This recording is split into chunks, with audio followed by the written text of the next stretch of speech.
സാരി ഉടുത്ത് വന്നാലല്ലേ സഹസാരികൾ അഴിച്ചു എന്ന് പറയാൻ പറ്റൂ. ഇതിലെ തെറ്റ് മനസ്സിലാവുന്നില്ലേ? ബിഗ് ബോസ് മലയാളം 7ാം സീസൺ 100ാം ദിവസത്തോടടുക്കുമ്പോൾ പോരാട്ടം കനക്കുകയാണ്. ടിക്കറ്റ് ടു ഫിനാലെ ടാസ്കിന് മുമ്പായി കഴിഞ്ഞ ആഴ്ച പാവ ടാസ്ക് ഉൾപ്പെടെ പല ടാസ്കുകളും ബിഗ് ബോസ് മത്സരാർത്ഥികൾക്ക് നൽകി. ഇതിൽ പറക്കും തളിക ടാസ്കിൽ അനുമോൾ പങ്കെടുത്തത് സാരി ഉടുത്തായിരുന്നു. ശനിയാഴ്ചത്തെ വീക്കെൻഡ് എപ്പിസോഡിൽ ടാസ്കുകളെക്കുറിച്ച് ലാലേട്ടൻ ചോദിച്ചപ്പോൾ അനുമോളുടെ സാരിയും ചർച്ചയായി.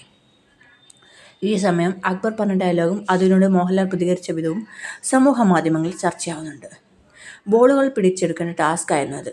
ഓടി ബോൾ കൈപ്പിടിക്കേണ്ട സാഹചര്യം എല്ലാം ഈ പറക്കും തളിക ടാസ്കിൽ വരും. അപ്പോൾ ആ ടാസ്ക് കളിക്കാൻ സാരി ധരിച്ചു വന്നാൽ ബുദ്ധിമുട്ടാവില്ലേ എന്നാണ് അനുമോൾക്ക് നേരെ ഉയർന്ന ചോദ്യം. ബുദ്ധിമുട്ടുണ്ടായിരിക്കാം, ചിലപ്പോൾ ഇല്ലായിരിക്കാം. എന്താണെങ്കിലും അത് അനുമോളുടെ ചോയ്സാണ്. സാരി ഉടുത്ത് ആ ടാസ്ക് കളിക്കാൻ ഇറങ്ങിയത് ഒരുപക്ഷെ മണ്ടൻ തീരുമാനമായിരിക്കാം.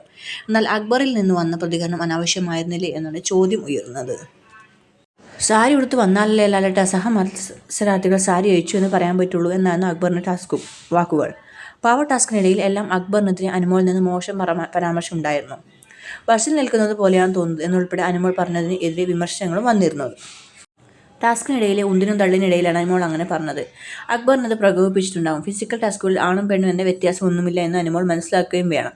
എന്നാൽ വീക്കെൻഡ് എപ്പിസോഡിൽ അനാവശ്യ സ്റ്റേറ്റ്മെന്റാണ് അക്ബറിൽ നിന്ന് വന്നത് എന്ന പ്രതികരണമാണ് സമൂഹ മാധ്യമങ്ങളിൽ പലരും പങ്കുവയ്ക്കുന്നത്. പറക്കും തളിക ടാസ്ക് നടക്കുന്ന സമയത്ത് അക്ബറിന് ഇത് ഉണ്ടായിരുന്നില്ലേ എന്ന് ചോദിക്കുന്നവരുണ്ട്. അക്ബറിൻ്റെ ഈ പ്രതികരണം മോശമായിരുന്നെന്ന് ലാലേട്ടനും പറഞ്ഞില്ല. മറ്റു മത്സരാർത്ഥികളിൽ നിന്ന് പ്രതികരണം വന്നില്ല. അനുമോളും പ്രതികരിച്ചില്ല. സാരി ഉടുത്ത് വന്നാലല്ലേ ലാലേട്ടൻ മത്സരാർത്ഥികൾ സാരി അഴിച്ചു എന്ന് പറയാൻ പറ്റുകയുള്ളൂ എന്ന അക്ബറിൻ്റെ സ്റ്റേറ്റ്മെൻറ്റിലെ പ്രശ്നം സമൂഹ മാധ്യമങ്ങളിലെ ചൂടുള്ള ചർച്ചയായി മാറുമോ? ഏതായാലും കാത്തിരിക്കാം ഈ സാരി ചർച്ച എവിടം വരെ പോകുമെന്നറിയാൻ വേണ്ടിയിട്ട്.